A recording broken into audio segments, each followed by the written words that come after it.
ফের বিভিন্ন সময় হারিয়ে যাওয়া মোবাইল উদ্ধারে বড়সড় সাফল্য পেল মালদা জেলা পুলিশ। গত 2 মাসের মধ্যে উদ্ধার করল 259টি মোবাইল। উদ্ধার মোবাইলগুলি জেলা পুলিশের প্রত্যর্পণ কর্মসূচির মাধ্যমে তুলে দিল প্রকৃত দাবিদারদের হাতে। বৃহস্পতিবার জেলা পুলিশের এহেন উদ্যোগের ছবি নজরে এলো মালদা জেলা পুলিশ অফিসে। সেখানে জেলার অতিরিক্ত পুলিশ সুপার সম্ভব জৈন, ডিএসপি হেডকোয়ার্টার দিব্যেন্দু তামাং সহ অন্যান্য পুলিশ আধিকারিকরা মিলে এক এক করে মোট 259 জন পুরুষ ও মহিলার হাতে তাদের হারিয়ে যাওয়া মোবাইল তুলে দেন। এই প্রসঙ্গে অতিরিক্ত পুলিশ সুপার সম্ভব জৈন জানান, গত এপ্রিল মাসেই তারা বিভিন্ন সময় হারিয়ে যাওয়া 3 শতাধিক মোবাইল উদ্ধার করে জেলা পুলিশের প্রত্যর্পণ কর্মসূচির মাধ্যমে প্রকৃত দাবিদারদের হাতে তুলে দিয়েছিলেন। সেই ঘটনার 2 মাসের মাথায় আজ ফের 259টি মোবাইল জেলার বিভিন্ন থানা এলাকা থেকে উদ্ধার করে প্রকৃত দাবিদারদের হাতে তুলে দিচ্ছেন। তো আজকে total 259 mobiles recovery and return করার প্রোগ্রাম আছে। এটা টোটাল মে জুন মাসের আছে। এর আগে প্রোগ্রাম হয়েছিল যেখানে প্রায় 350 মোবাইলস রিটার্ন করা হয়েছিল এপ্রিলে। তো এখন 2 মাস পরে 250 মোবাইলস আজকে রিটার্ন করা হয়েছে। আর এই 259 মোবাইলসের মধ্যে সবচেয়ে পুরানো মোবাইল আছে রতুয়া থানার মোবাইল, যেটা হারিয়ে গিয়েছিল 16/3/2023 সালে, প্রায় 2 বছর আগে। আর যেটা সবচেয়ে নতুন আছে ওটা আছে ইংলিশ বাজারে 12 জুন 2025, প্রায় 10 দিনের আগে মোবাইলটাকে রিকভার করা হয়েছে। জেলা পুলিশের উদ্যোগে কেউ 2 বছর পর, কেউ 1 বছর পর, আবার কেউ 1 মাস কিংবা 10 দিন পর তাদের হারিয়ে যাওয়া মোবাইল ফেরত পান। স্বভাবতই মোবাইল ফেরত পেয়ে পুলিশের উদ্যোগের প্রশংসায় পঞ্চমুখ হন মোবাইল প্রাপক প্রকৃত দাবিদাররা। মোবাইলটা হারিয়েছিল অ্যাকচুয়ালি আইটিআই কলেজ থেকেই, আইটিআই কলেজ মোড় থেকে আর কি, রাত্রি 9:30টার সময়, 18 এপ্রিল সম্ভবত হারিয়েছিল। তো তারপরে আমি আশায় ছেড়ে দিয়েছিলাম যে হয়তো আর মোবাইল পাবো না। ঈশ্বরের কৃপা হোক বা মালদা পুলিশ ডিস্ট্রিক্ট পুলিশের পক্ষ থেকে তাদেরকে অনেক শুভেচ্ছা যে তারা আমার মতো আরও অনেকের মোবাইল রিকভার করেছে, তার জন্য তাদেরকে অনেক কনগ্রেচুলেশন। আমার এপ্রিলের 4 তারিখে ফোনটা হারিয়ে গিয়েছিল আমার অফিসের সামনে থেকে। তো আমি থানাতে একটা জিডি করি, তার পরিপ্রেক্ষিতে আজকে আমি ফোনটা ফিরিয়ে পেলাম।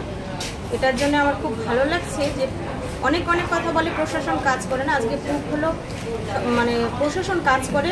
কোনো কিছু হারিয়ে যাওয়া জিনিসও যে পাওয়া যায়, এটা আরেকবার আমাদের প্রশাসন সেটা দেখিয়ে দিল। বেহাল রাস্তা মেরামতির দাবিতে ভোট বয়কটের আগাম হুঁশিয়ারি দিয়ে সরব হলেন মালদা রতুয়া 1 নম্বর ব্লকের রতুয়া গ্রাম পঞ্চায়েতের পশ্চিম রুকুন্দিপুর এলাকার বাসিন্দারা। গ্রামবাসীদের অভিযোগ, পশ্চিম রুকুন্দিপুর জল ট্যাঙ্কির পাশ দিয়ে যে রাস্তাটি গেছে তার 250 মিটার অংশ দীর্ঘ বহু বছর ধরে বেহাল অবস্থায় রয়েছে। কাঁচা রাস্তায় বর্ষাকালে চলাচল করতে প্রচুর সমস্যা হয়। এই সমস্যার কথা বহুবার স্থানীয়রা গ্রাম পঞ্চায়েত থেকে শুরু করে বিভিন্ন রাজনৈতিক দলের নেতানেত্রী ও জনপ্রতিনিধিদের জানিয়েছেন, কিন্তু কেউ কোনো উদ্যোগ গ্রহণ করেনি। সকলেই প্রতিশ্রুতি দিয়ে গেছেন। তাই এবার রাস্তা তৈরি না করলে তারা আগামী দিনে বিধানসভা ভোট বয়কট করার সিদ্ধান্ত নিয়েছেন। সেই সিদ্ধান্তের কথা আগাম জানান দিতে আজ সরব হন।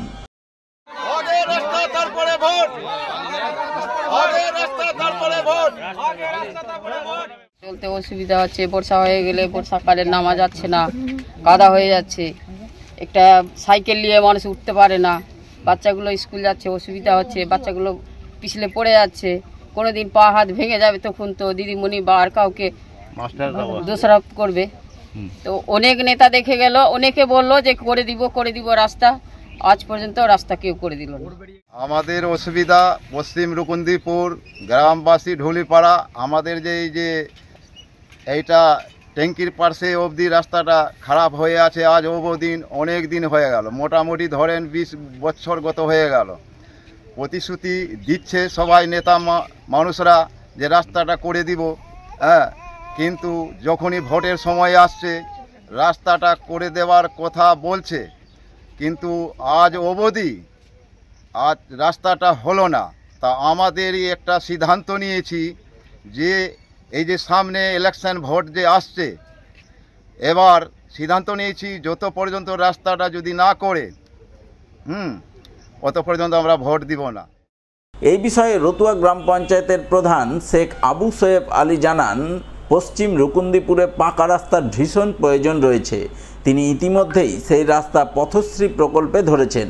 আশা করছেন দ্রুত রাস্তার কাজ হবে। আসলেই সেখানে একটা যাতায়াতের অসুবিধা রয়েছে। মানুষজনের এই বর্ষার দিনে, ঠান্ডার দিনে তো কোনো অসুবিধা হয় না, কিন্তু বর্ষার দিনে একটু কাদা সেখানে হয়। হ্যাঁ, আর ওখানে একটা এসএসকে স্কুল আছে, সেই স্কুলেও বাচ্চারা পড়ালেখা করতে যেতে পারে না, মানে কাদার জন্য। ওখানে একটা রাস্তা হওয়ার প্রয়োজন। আমি আবার পুনরায় পথশ্রী থেকে সেই রাস্তাটা ধরেছি, আবার যখন টেন্ডার হবে সেই রাস্তাটা হবে।